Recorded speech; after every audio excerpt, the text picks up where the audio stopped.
सुनो। एक गर्मा गर्म चाय जैसी थी मोहब्बत हमारी। सुबह आदत वाली, शाम को जरूरत वाली। जल्दबाजी में सड़क वाली, सर्द रातों में कड़क वाली। झगड़ने के बाद फीकी सी लगती है, साथ पिए तो आंखें देर तक जगती हैं।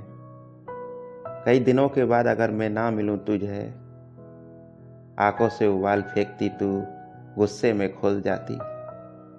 तुम ग्रीन होकर सिग्नल की तरह बुलाती हो, ब्लैक हो तो भी दिल को भा जाती हो।